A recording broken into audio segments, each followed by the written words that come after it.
ওনার বই তো বইমেলায় দেখতে হয় না। ওনার বই তো ইনস্ট্রাকশনে কোথাও চলে গেছে বলে দেখা হবে, তারপর বিল টিল কিছু একটা হবে, তারপরে কথাঞ্জলি এপাং ওপাং ঝপাং। না না, মমতা ব্যানার্জি এখন তো যুগে যুগে থাকবেন, শয়ে শয়ে বছর থাকবেন। উনি না থাকলেও উনি থাকবেন। মুখ্যমন্ত্রীর বই মুখ্যমন্ত্রীর নির্দেশে মুখ্যমন্ত্রীর দপ্তর কিনবে, ওটাকে তোলাবাজি ছাড়া আর কি বলে? বইয়ের রয়্যালটিও তো সরকারের, কেনে তো সরকার, বেচে সরকার, কেনে সরকার, মাঝে মমতা ব্যানার্জি তোলাবাজির টাকা। সুব্রত বাবুর পরামর্শে ফেলে দেওয়া ছবিটাকে উনি তোলাবাজিতে ব্যবহার না করলে 1,86,00,000 টাকা পেলেন কেন? এখন পাচ্ছেন না কেন?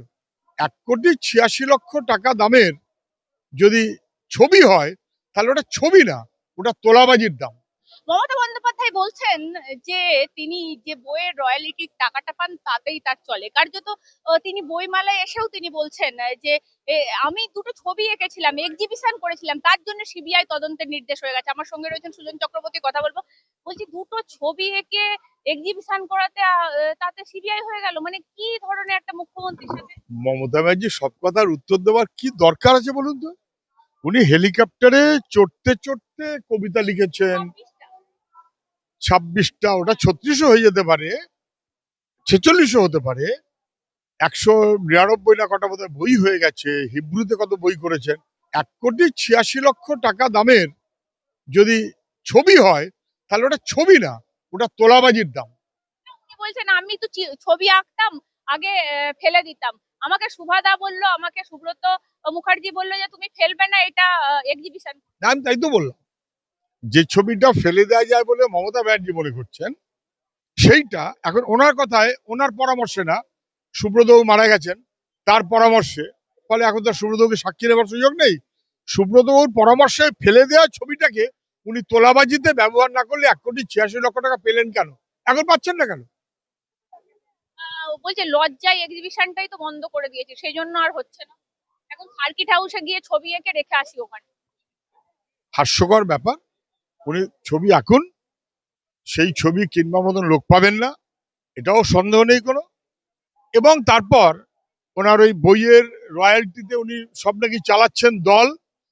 তো বই লিখবেন উনি, মমতা ব্যানার্জি, মুখ্যমন্ত্রী মমতা ব্যানার্জি, বই কিনবে মমতা ব্যানার্জির দল, মমতা ব্যানার্জির বাহিনী, মমতা ব্যানার্জির সরকার।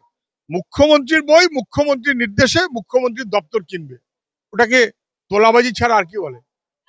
কারো পয়সায় এক কাপ চা পর্যন্ত আমি খাইনি।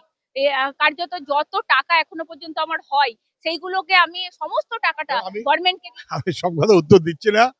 উনি কোনো মাইনে নেন না, উনি কোনো পেনশন নেন না, উনি এখন কোনো ছবিও আঁকেন না, উনি আর ইত্যাদি ইত্যাদি বই কেনেন নাকি লেখেন, কেউ সে বই পড়ে না, অথবা কেউ সে বই কেনে না ওই সরকারি প্রকল্প ছাড়া। ওরা চায়ের দামটাও নিজেই দেয়, সে টাকাটা আসে কোথা থেকে সেইটা আমি জানি না।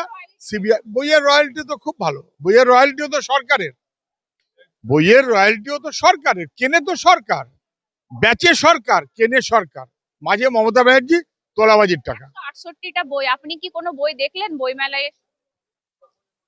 ওনার বই তো বইমেলায় দেখতে হয় না। ওনার বই তো ইনস্ট্রাকশনে কোথাও চলে গেছে বলে দেখা হবে, তারপর বিল টিল কিছু একটা হবে, তারপরে কথাঞ্জলি এপাং ওপাং ঝপাং। তবু আমাকে এরা গালাগালি করে, আমি এত সৎভাবে থাকি। যেমন মুখ্যমন্ত্রীকে কারো গালাগালি করা উচিত না, মুখ্যমন্ত্রীকে উনি বলে দিয়েছেন, মুখ্যমন্ত্রী উনি বলে দিয়েছেন, ওরা বাহিনী বলেছে 300 বছর পরে হলেও ওনার নামে মন্দির হবে। উনি বলেছেন আমার 10 কোটি টাকা দিয়েছেন বই মেলায়, উনি বলেছেন বই তীর্থ করার জন্য।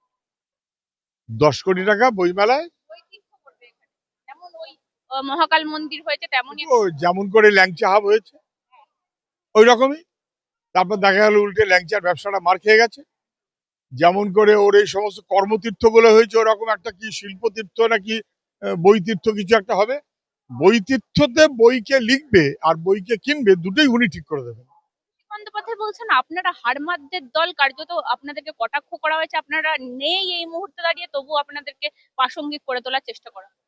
8 লক্ষ ভোটে জেতা তো, 8 লাখে, 8 লাখে যা খুশি বলার লাইসেন্স পেয়ে গেছে। বেশি দিনের লাইসেন্স মানুষ রাখবে না, লাইসেন্সটা কেড়ে নেবে। তৃণমূলের ভোটে দাঁড়ানো মানে তোলাবাজির লাইসেন্স, বেশিক্ষণ এই লাইসেন্স কেউ পাবে না। তার মানে 26-এ আপনি বলতে পারছেন এই মুহূর্তে দাঁড়িয়ে পরিবর্তন না হবে, আশা করছেন? মমতা ব্যানার্জিরাই থাকবে। না না, মমতা ব্যানার্জি এখন তো যুগে যুগে থাকবেন, শয়ে শয়ে বছর থাকবেন। উনি না থাকলেও উনি থাকবেন। উনি একজন মহিলা। ফাইল ফাইল নিয়ে চোর কি ডাকাত তো কেউ উনি বলেন না, ওর বাহিনী বলে, আমি জানি না। চোর না বললে ডাকাত বলবে, ডাকাত না বলবে তোলাবাজ বলবে, তোলাবাজ না বললে লুটেরা বলবে। কিছু একটা বলতে তো হবে। আর না হলে বলতে হবে উনি মুখ্যমন্ত্রী, মহিলা, এবং বাংলা তার নিজের মেয়েকে চায়, অভয়াকে ছাড়া।